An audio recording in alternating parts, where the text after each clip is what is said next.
사사기는 두 개의 서문을 가지고 있습니다. 첫 번째는 1장 1절부터, 그러니까는 1장 1절부터 2장 5절까지 있는 서문이고, 또 하나는 오늘 이 2장 6절부터 3장 6절까지 나오는 그 서문을 가지고, 그러니까 두 개의 서문을 가지고 있는데, 두 개의 서문의 특징이 뭐냐면, 시작하는 것이 여호수아가 죽은 후에, 그러니까 1장 1절에서 여호수아가 죽은 이유를 얘기하고 있고, 그리고 오늘 본문에서도 여러분 보셨으면 알겠지만, 7절에 보면은 여호수아의 사는 날 동안, 그러면서 8절에 보니까 여호와의 종 눈의 아들 여호수아가 210세에 죽었다. 그 이후에 있는 일들을 얘기해주고 있거든요.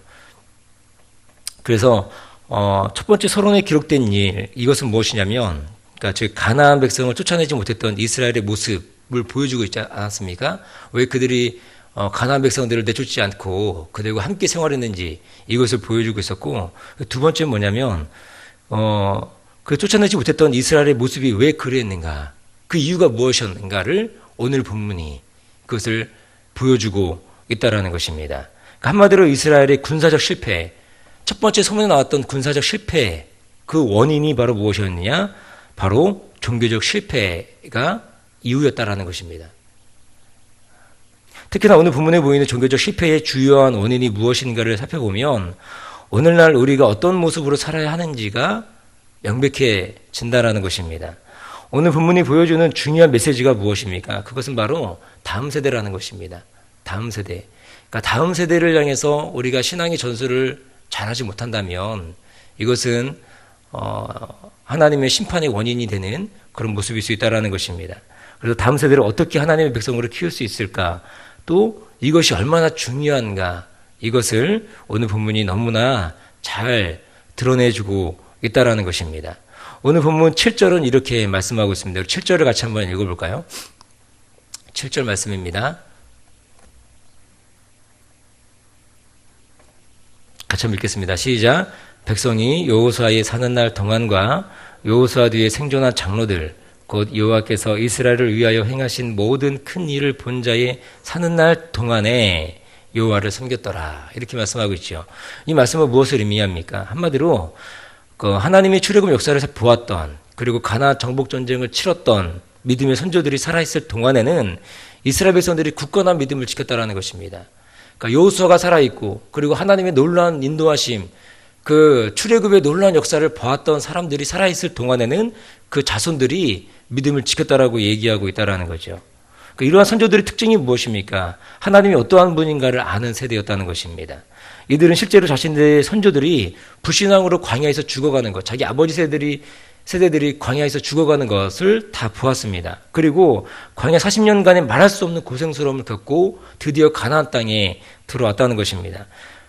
이들이 가나안 땅에 들어올 때 어떻게 들어왔습니까? 신실하신 그 하나님의 인도하심과 역사하심이 있었다라는 거죠. 그것을 보았다는 거죠. 하나님의 약속을 경험했고 하나님을 믿는 것이 얼마나 큰 축복인가를 경험한 사람들이 바로 이 출애굽 2세대들 아니었습니까? 그런데 이들의 실수, 그리고 또 이들의 실패가 무엇입니까? 오늘 성경이 얘기해주고 있는 이 출애굽 2세대들의 특징이 무엇이냐면 바로 신앙의 전수를 하지 못했다는 것입니다. 신앙이 단절된 자신의 후손들에게, 자신의 자녀들 세대들에게 신앙을 제대로 전수하지 못했던 그 모습이라는 것입니다. 신앙이 다음 세대로 흘러가지 못했다는 거죠. 이것이 바로 이스라엘의 비극이라는 것입니다.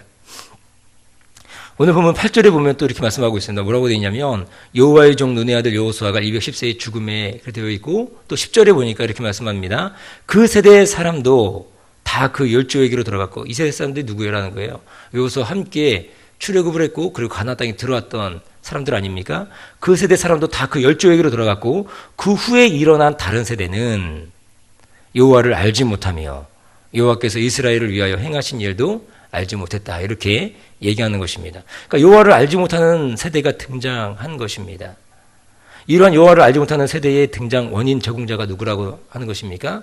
바로 그들의 아버지 세대, 그들의 전 세대들이 원인 제공자라는 것입니다. 이들이 하나님의 놀라운 사랑을 경험하고 인도하심을 경험한 출애굽 2세들인데 그들은 하나님의 놀라운 인도하심을 경험했습니다. 그럼에도 자신들의 자녀들에게는 여호와 신앙을 제대로 물려주지 못했다라는 것입니다. 그러니까 그들의 자녀들, 다음 세대들의 보이는 행태가 무엇이냐? 우리가 알 수 있다는 거죠. 11절부터 13절까지를 보면 신앙이 전수가 되지 않은 다음 세대들이 어떠한 행태와 어떠한 모습을 보이는가를 아주 분명하게 보여준다는 것입니다. 우리 11절부터 13절까지 말씀을 같이 한번 한 목소리로 한번 읽어보겠습니다. 11절부터 시작.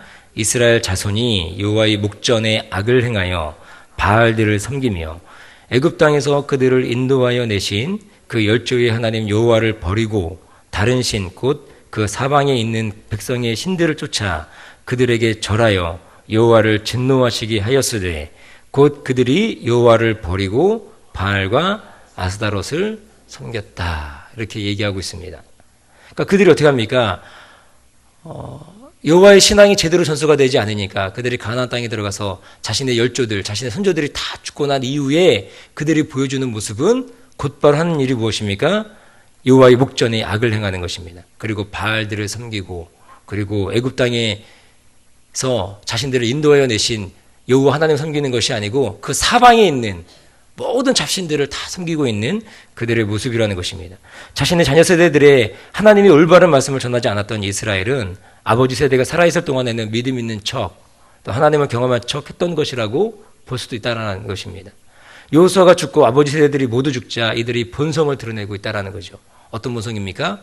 아까도 얘기했듯이 그들이 쫓아내지 않았던 이방신들을 그대로 다 흡수해버리고 있다는 것입니다. 그러니까 여호와의 목전에서 악을 행하고 바알들을 섬기고 하나님을 헌식자처럼 다 내던져버리는 이 자녀 세대들의 모습을 본다라는 것입니다. 그리고 가나안에 있는 사방에 있는 이방신들을 섬기고 찾아다니고 있다는 것입니다. 정말이지 통탄할 그런 모습을 보여주고 있는 것입니다. 이러한 모습을 하나님께서 지켜만 보고 계십니까? 하나님이 야 그러면 너희들 알았으니까 됐다 그렇게 하십니까? 아니라는 거죠. 하나님께서 이들을 심판하신다는 것입니다. 하나님께서 이스라엘을 향해 진노하십니다. 어떻게 하시느냐? 이스라엘을 노략자들의 손에 붙이셨다라고 얘기하고 있다는 거죠. 그들이 쫓아내지 못했던, 아니죠. 더 정확하게 말하면 쫓아내지 않았던, 내버려 두었던, 일부러 내버려 두었던 이방인들로 하여금 그들을 심판하게 만든다는 것입니다. 그들이 부역하게 했던, 종으로 두었던 그 가나안 7족속들이 있는데 그 족속들로 하여금 하나님께서 어떻게 하게 하십니까? 그들의 가시가 되게 하고 그들을 침략자로 그대로 두고 있는 모습이라는 것입니다. 그래서 14절에서 15절 말씀은 이렇게 말씀하고 있습니다. 여호와께서 이스라엘에게 진노하사 노력하는 자의 손에 붙여 그들로 노력을 당케 하시며 또 사방 모든 대적의 손에 파심해 그들이 다시는 대적을 당치 못하였으며 그들이 어디를 가든지 여호와의 손이 그들에게 재앙을 내리심에 곧 여호와께서 말씀하신 것과 같고 여호와께서 그들에게 맹세하신 것과 같아서 그들의 괴로움이 심하였더라. 이렇게 말씀하고 있는 것입니다. 그러니까 아버지 세대들 자기 자녀들에게 신앙을 전수하지 않은 아버지 세대들의 잘못으로 인해서 자녀들에게 놀라운 하나님의 그 심판 이것을 보여주고 있다는 것입니다. 그러므로 우리 부모 세대들에게 있어서 굉장히 중요한 것은 무엇입니까? 자녀들에게 여러 가지 좋은 환경들을 물려주는 것 그것이 아니고 무엇을 물려주는 것입니까? 바로 신앙을 물려주는 것입니다. 신앙을 전수하는 것입니다. 어찌하든지 자녀들이 신앙을 가질 수 있도록 하나님을 향해서 떠나지 않도록 그것을 전해주는 것 이것이 너무나 중요하다는 것입니다. 사랑하는 성도 여러분, 오늘 한국 기독교의 모습이 어떻습니까? 오늘 본문에 보이는 이 양태가 어디서 많이 본 듯한 모습은 아닙니까? 한국교회의 모습을 사사기가 너무나 어떤 면에서는 적나라하게 보여주고 있다라고 생각을 합니다. 한국교회 잘 알겠지만 우리 모두 알겠지만 단시간에 놀라운 양적 성장을 경험했습니다. 80년대부터 90년대 초반까지 정말이지 폭발적인 성장을 보여주었습니다. 하나님의 은혜를 경험하고 하나님의 축복을 경험하면서 교회뿐만 아니라 개인들도 예수를 믿는 모든 개인들도 하나님께 엄청난 복을 받았습니다. 그런데 문제가 있죠. 자녀 세대들을 돌보지 못했던 것입니다. 제가 어렸을 때만 해도 한국교회 제가 다녔던 교회도 보니까 교회학교가 엄청난 양적 성장을 경험했거든요. 그런데 지금 그들이 어디서 무엇을 하고 있는지 알지 못한다는 것입니다. 많은 사람들이 교회를 다녔지만 사실 지금 제 세대에 남아있는 사람들 중에 교회를 다니면서 하나님을 섬기는 사람들을 찾아보면 그리 많지 않다라는 것을 보게 된다는 것입니다. 지금 현재 어떻습니까? 지금 현재는 한국교회 주일학교가 없는 교회가 절반이 넘는다고 하죠. 그리고 청년대학부가 없는 교회는 거의 70%가 넘는 그런 모습을 보여주고 있다는 것입니다. 지금 대학가의 선교단체들은 그 현상 유지하기도 어려운 실정이 바로 지금 한국 교회의 모습이라는 것입니다. 제가 그 서울에 좀 큰 교회인데 에덴 교회인가요? 신명을 말해도 되는지 모르겠는데 그 교회를 갔는데 그 교회를 보니까 우리 교회보다 훨씬 크거든요. 건물도 굉장히 크고 뭐 교육관도 너무나 잘 되어 있고. 그런데 제가 이제 거기 이제 세미나를 들으러 갔는데 거기 이제 중고등부 아이들 그 주보가 있더라고요. 주보를 봤는데 그 중고등부 주보에 보니까 추석하는 그 명수가 나오더라고요. 몇 명이 추석하느냐 봤더니 17명이 추석하더라고요. 17명. 중고등부 아이들이.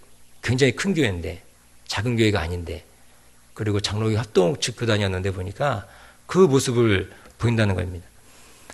문제죠. 그렇게 큰 교회인데, 교육과도 잘 져졌는데, 학생들이, 거기도 대학 앞이거든요. 서울대 앞에 있는 교회입니다. 그래서 제가 부천대학이 전도 나가지 않습니까? 부천대학이 전도 나가는데, 거기에는 큰 학교가 아니었기 때문인지 모르겠지만 그 선교단체가 2개의 선교단체가 있습니다. 대학 선교단체가 그 CCC가 있고 그 다음에 조이라는 선교단체가 있는데 CCC는 그래도 인원이 좀 많은 것 같더라고요. 근데 조이 선교단체는 인원이 이번에 그 5명이 안 되면은 거기 보니까 동아리방을 내줘야 된다는 그런 게 있나 보더라고요. 근데 간신히 정말 간신히 동아리방을 지켰다고 하는 제가 소식을 들었습니다. 지금 한국교회 젊은이들 또는 그 교회학교의 모습이 바로 이러한 모습이라는 것입니다. 이유가 무엇입니까? 자라나는 다음 세대를 신앙으로 키우지 못했기 때문이라고 생각을 하는 겁니다. 부모님 자신들은 어찌하든지 믿음으로 살려고 몸부림을 치죠. 그런데 왜 자녀들에게는 신앙을 가르치지 않는가라는 것입니다. 한국교회의 가장 큰 문제가 바로 주일학교, 그러니까 특히 주일에 자녀들을 학원 보내는 이 재직들 문제라고 저는 생각을 합니다. 학원 공부에 예비가 밀려버린 것이죠. 이들이 대학을 가면 교회 나오겠느냐라는 거예요. 고민을 하겠죠. 그리고 안 나오는 퍼센트가 훨씬 더 많다라는 것입니다. 안 나오는 것이 너무나 당연해지는 세대가 되었다는 것입니다. 청년 때 헌신은 둘째치고 자신의 신앙도 돌보지 못하는 모습이 되었다라는 거죠. 문제가 무엇입니까? 바로 부모 세대의 신앙 전수가 안 되었기 때문이라는 것입니다. 자녀가 주일에 교회를 안 나와도 전혀 문제가 없는 부모님들, 자녀들을 향해서 신앙을 훈육하지 않는 그런 부모님들, 이들의 신앙이 진짜 신앙인가 한번 고민해 볼 필요가 있다라는 것입니다. 사랑하는 성도 여러분, 진짜 성공은 자녀들에게 좋은 환경을 물려주는 것이 결코 아니죠. 부족한 환경이어도 하나님과 동행함으로, 하나님을 신뢰함으로 어려움을 이겨나가는 부모의 그 모습, 믿음을 자녀들이 볼 수 있다면, 본다면, 그리고 그것을 가르친다면 자녀 세대가 교회를 떠나지 않을 것이라고 생각을 합니다. 그럴 때 하나님의 진짜 은혜가 임하지 않을까라는 것입니다. 하나님이 더 이상 성경책이라는 활자에 갇힌 하나님이 아니라 하나님의 능력의 하나님, 우리 삶을 실제로 인도하시고 우리 삶을 역사에 가시는 하나님이 바로 우리 하나님이라는 사실, 이 사실을 경험케 만들어주는 그런 멋진 믿음의 부모님들 모두가 되시기를 주님의 이름으로 축원드립니다. 기도하겠습니다. 좋으신 아버지 하나님,